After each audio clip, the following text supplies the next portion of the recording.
राधे राधे दोस्तों, आपका फिर से स्वागत है मेरे YouTube चैनल राधे श्याम में।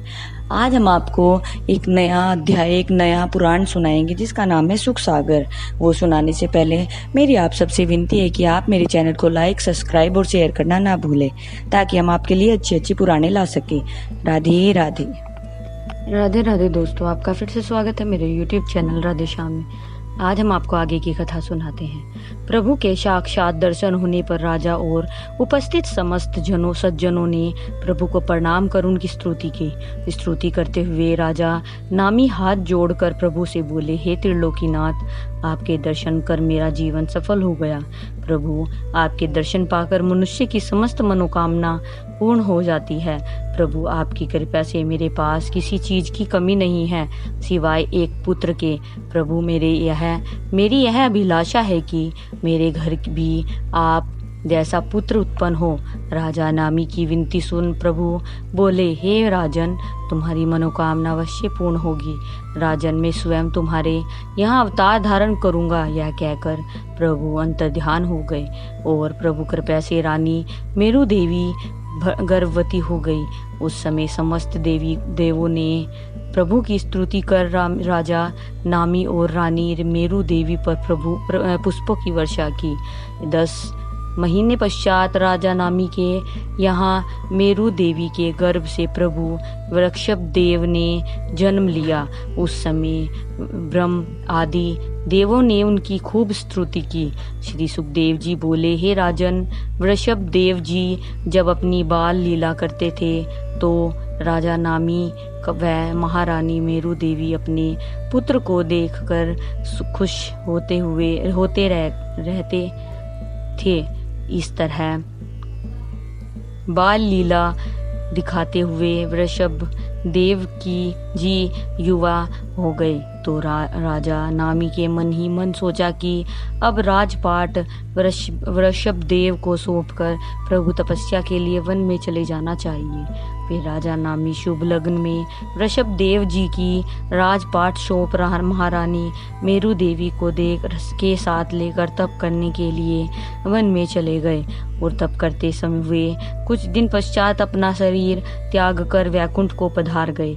इधर महाराजा वृषभ देव जी धर्म पूर्वक प्रजा का पालन करने लगे। उनके राज्य में चारों तरफ सुख शांति थी। समस्त प्रजाजन एक दूसरे से प्रेम भाव रखते थे। उनके राज्य में समय पर वर्षा होती थी, कभी अकाल नहीं पड़ता, खूब अच्छी फसलें होती थी। समस्त प्रजाजन सुखी संपन्न जीवन व्यतीत करते थे। इंद्र ने प्रसन्न होकर महाराज वृषभ देव से अपनी पुत्री जयंती का विवाह कर दिया। जयंती से राजा वृषभ देव के 100 पुत्र उत्पन्न हुए। उन 100 पुत्रों में से 9 बालक तो योगीश्वर हो गए और 81 बालक वेदों का अध्ययन करके ब्राह्मणों जैसे कर्म करने लगे तथा सबसे बड़ा पुत्र भरत खंड का और अन्य 9 पुत्र अन्य खंडों के राजा हुए। इतनी कथा सुनाकर श्री सुखदेव जी बोले, हे राजन, इस तरह सुखपूर्वक वृषभ देव जी को राज्य करते हुए काफी वर्ष हो गए।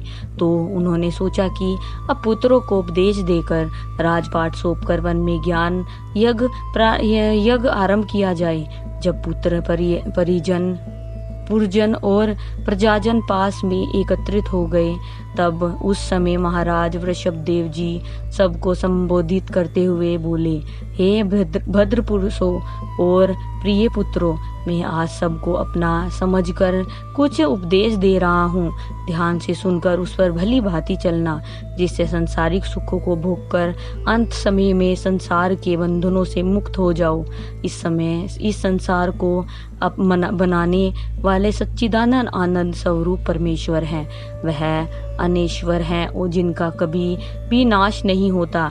यह संसार व्यय द्रव्य और सती नामक जड़ और चैतन्य रूप माया की रस्सियों से जकड़ कर ऐसा बंधा हुआ है कि प्रभु की कृपा के बिना कोई भी प्राणी इनसे अलग नहीं हो सकता और जब तक वह इनसे अलग नहीं होता तब तक वह 84 लाख योनियों के चक्कर से मुक्त हो जाता। इस संसार के नरक और मोक्ष नामक प्रवेश और निकासी के 2 दरवाजे हैं। जो प्राणी चोरी, हिंसा आदि दुष्कर्म करता है वह इसके नरक द्वार में प्रवेश कर संसार के दुख सागर में तब तक गोता लगाता रहता है जब तक वह हरि भजन, सत्संग और शुभ कर्म रूपी मोक्ष के दरवाजे से बाहर नहीं निकल जाता। इसलिए आप सभी लोगों को सदैव हरि भजन, सत्संग और अन्य शुभ कर्मों में लगे रहना चाहिए। वृषभदेव जी अपने पुत्रों से बोले, हे पुत्रों, मैं अब तुम्हें संत महात्माओं के लक्षण बताता हूँ, ध्यान से सुनो। जो न तो किसी के कटु वचन बोलते हैं और न किसी से द्वेष रखते हैं, उनके हृदय में जरा भी छल कपट नहीं होता, सदैव हरि भजन में मग्न रहते हैं। जो कुछ भी मिल जाता है उसे प्रभु कृपा समझ उसी में संतोष कर लेते हैं। सदैव शुभ कर्मों को अपने करने में लगे रहते हैं और अशुभ कर्म करने की तो वे स्वप्न में भी नहीं सोच सकते। अपनी स्त्री, पुत्र, पत्नी, पुत्र, धन वह भवन में जरा सा भी मोह नहीं रखते।